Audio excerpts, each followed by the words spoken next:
জয়পুরহাটের পাঁচবিবি পৌরসভায় ছোট যমুনা নদীর তীরে বসানো হয়েছে পানির ট্যাঙ্ক।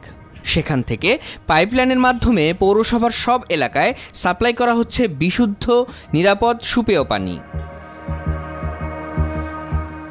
কিন্তু এই পৌরসভার ৪ নম্বর ওয়ার্ডের মালঞ্চা, ফকিরপাড়া ও নারায়ণপুর সহ বিভিন্ন এলাকায় গত ১.৫ মাসে অন্তত ৪ শতাধিক পানির রিডিং মিটার চুরি হয়েছে। প্রতি রাতেই এসব এলাকার কারো না কারো বাসা কিংবা দোকান থেকে রিডিং মিটার চুরি হয়ে যাচ্ছে। এতে চরম ভোগান্তির পাশাপাশি আতঙ্কে আছেন এলাকাবাসী। রিডিং নেওয়ার সুবিধার্থে অধিকাংশ পানির মিটারগুলো বাড়ির বাইরে স্থাপন করা হয়েছে। এগুলোর কারিগরি সিস্টেম সহজ হওয়ায় চোরেরা খুব সহজেই মিটারগুলো চুরি করছে বলে অভিযোগ এলাকাবাসীর। প্রতিদিন মিটার চুরির ঘটনা ঘটলেও চুরি রোধে কার্যত কোনো ব্যবস্থা না নেওয়ায় কর্তৃপক্ষের উপর ক্ষোভ তাদের। পানির মিটার চুরি হলো, আমারটাও চুরি হলো। পৌরসভার লোক জানালাম, পৌরসভার লোক আসে আমাকে এই ডাইরেক্ট করে দিয়ে ব্যবস্থা করে দিল। ওই অবস্থায় এখন চলতেছে। আজকেও চুরি হয়েছে। আমার পৌরের মধ্যে ৪ নম্বর ওয়ার্ডের 3টা গ্রাম, এখানে আমরা ফকিরপাড়া, মালঞ্চা, বড়নারায়ণপুর, সীতা, 3টা গ্রামের মধ্যে নিম্ন হলো 400 ঘরের মধ্যে 300 ঘরেরই মিটার চুরি হয়ে গেছে। এখন এরকমভাবে চুরি হলে মিটার আজকে চুরি হচ্ছে, কিন্তু এরপরে আমাদের বাড়ির মালপত্র চুরি হবে না এর কোনো নিশ্চয়তা নেই। আমরা খুব চিন্তার মধ্যে। এখন গরু বাছুর নিয়েও চিন্তা, আমাদের গরুর ধারে শুয়ে থাকতে হয়, খুব ভোগান্তির মধ্যে আছি।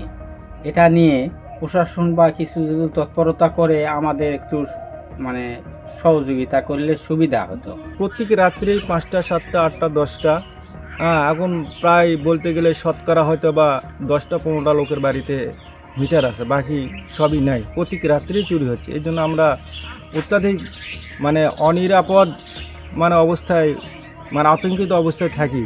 হয়তো বা আজকে মিটার, কালকে হয়তো আমাদের বাড়ি বা আমাদের কোনো নিরাপত্তা আমরা পাচ্ছি না। আমরা অনেক ঝুঁকির ভিতর আছি, অনেক আতঙ্কের ভিতর আছি। আমরা চাই পুলিশ যেন পৌরসভার প্রত্যেকটা ওয়ার্ড সুদৃষ্টি দেয়। পৌরসভার কর্মকর্তাকে বলবো এটা যেন খতিয়ে দেখা হয় কারা চুরি করতেছে, এই জিনিসগুলো দৃষ্টি দেওয়ার জন্য অনুরোধ করছি। তবে পৌর কর্তৃপক্ষ বলছে পানির রিডিং মিটার চুরি বন্ধে সব রকমের পদক্ষেপ নিয়েছেন তারা। আর চুরি হওয়া বাসাবাড়িতে পানির সেবা সচল রাখতে পৌর মেকানিক দিয়ে মেরামতের ব্যবস্থা করা হয়েছে। এখন পর্যন্ত আনুমানিক 300+ মিটার আমাদের চুরি হয়েছে, এটা কোনোভাবে আমরা রোধ করতে পারছি না।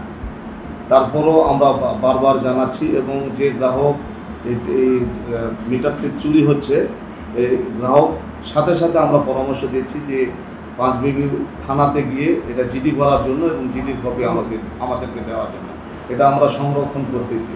এবং আমি যতটুকু জানি আমার প্রশাসক স্যার এবং পাঁচবিবি থানার বর্তমান ওসি স্যার এই বিষয়টা দেখতেছে, চেষ্টা করছে বিষয়টি কন্ট্রোল করার, কিন্তু বাস্তবতা যেটা এখন পর্যন্ত কন্ট্রোল হচ্ছে না। প্রতি রাতেই প্রতিনিয়ত 3 থেকে 4টি করে মিটার চুরি হচ্ছে। পাঁচবিবি পৌরসভার বিভিন্ন ওয়ার্ডে প্রায় 2617টি বাসাবাড়ি ও দোকানপাটে পাইপলাইন সংযোগের মাধ্যমে পানি বিতরণ করছে পৌরসভা কর্তৃপক্ষ। এর মধ্যে গত 1.5 মাসে পৌর এলাকার প্রায় 400 পানির রিডিং মিটার চুরি হয়েছে।